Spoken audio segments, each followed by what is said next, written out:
I know. Let's make an impressive tower out of this Pringles can.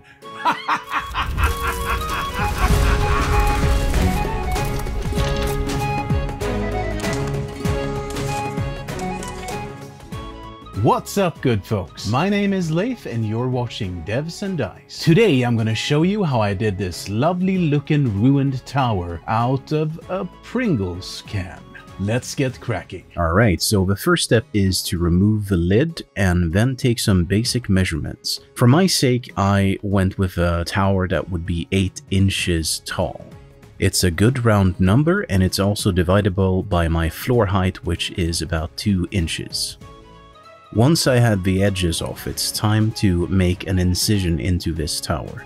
Also, at this point, it's a good idea to clean the can out. The material I'm going to be using for my basing is going to be that coaster chipboard that I bought a while back. Now, I find one of the biggest mistakes people do when they are using trash to make terrain is to not pay enough attention to how the trash looks. It needs to not look anything like its predecessor.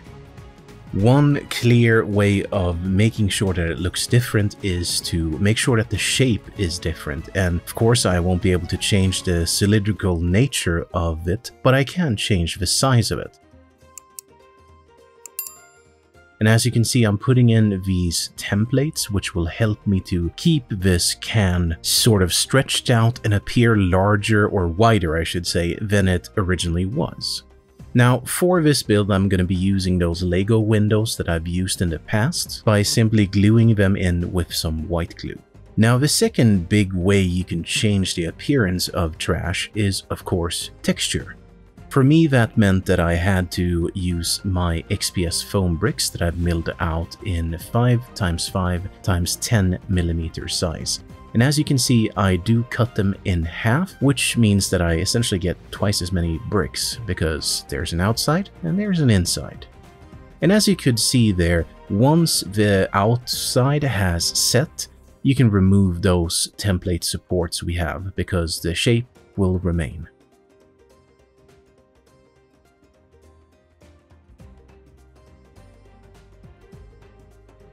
Now, speaking about shapes, or more accurately, silhouettes, I knew I wanted to change the silhouette of the cylinder, so that's why I created this substructure that would act as a good base for any sort of housing I would put on top of the tower. Splitting the bricks is an excellent way to save bricks, but it leaves the seams, but I cover those up with some unsplit bricks, so to speak. So from the outside, it would look like it's made out of solid bricks, but only you and I will know that it's made out of a Pringles can. I decided that I wanted 2 floors, so I glued in some substructures for those 2 floors. But while that was drying, I figured I might as well work on the walls up top. And you can see I'm using some foam core with very similar techniques as with my townhouse build. The thought behind this tower is that it is some sort of a watchtower or guard tower, so I decided to go with some thin arrow slits. All of the corners are of course covered up with some nice timber.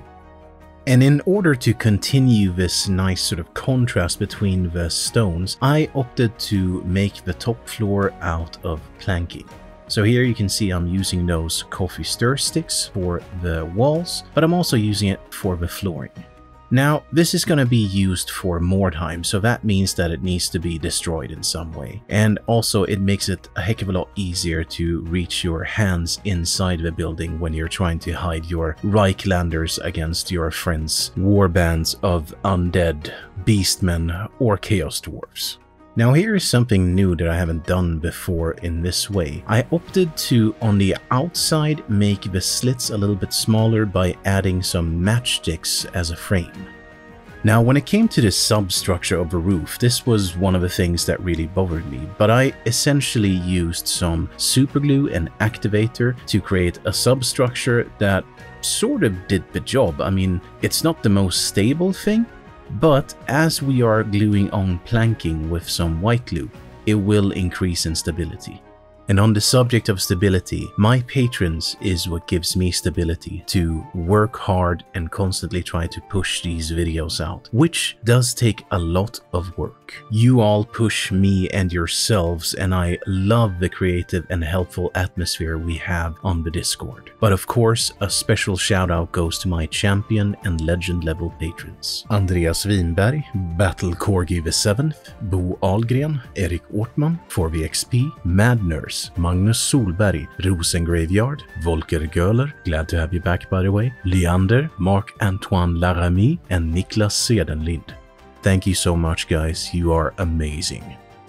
And as you can see in the background, I used some leftover, I guess, keys, different metal objects from IKEA to use them as a weight at the bottom. And then I basically made the bottom floor all caved in. Now this would explain where all of the bricks went, and also it makes it easier for players to actually move up through the floors.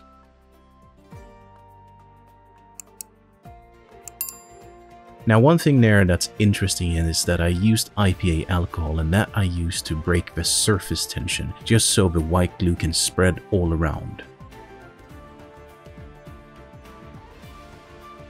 For shingles, I am using some packaging paper, which is also another good way to get rid of trash, and it looks quite amazing in the end. As per usual, winter has actually made a comeback here in Sweden, so I am using my airbrush to prime this. And afterwards I come in with some white ink to do a basic Zenithal, just so I can get some nice values into the actual building. The first coat is some burnt umber transparent ink, which I cover the entire thing with. And then I go over the bricks and everything that's going to be gray with some dark gray, which is followed up by a more directional dry brush with a light gray, just to sort of start defining where light comes from. I use a bunch of washes from Army Painter, Military Shader, and I think it's Strong Tone to create these nice streaks just to break that gray up. The wood gets a similar treatment with 2 coats of dry brushing, and here I wanted to actually try something with the windows. See, these are Lego windows, which means that they are quite smooth, but I used some typhus corrosion just to get that little iron texture on them. The roof gets 2 coats of color as well. First one is a darker one, and then I come in with a lighter dry brush. Now one thing that I wanted to try was to make my own vines, and here you can see that I'm living a dangerous life with melting some of these bushes into smaller sort of bushes, and then I glue them onto a piece of root which I still have from last spring when I went out into nature and scavenged. To top everything off, we need some posters, some graffiti, and some blood splatter, and it's time to have a look at the final result. I am super happy with the result of these towers, and I say these towers because actually I've only been showing you 1 tower, but in actuality I made 2, because I felt like if it's supposed to be a guard tower, I'm willing to bet that there would be 2 in a 4x4 foot radius.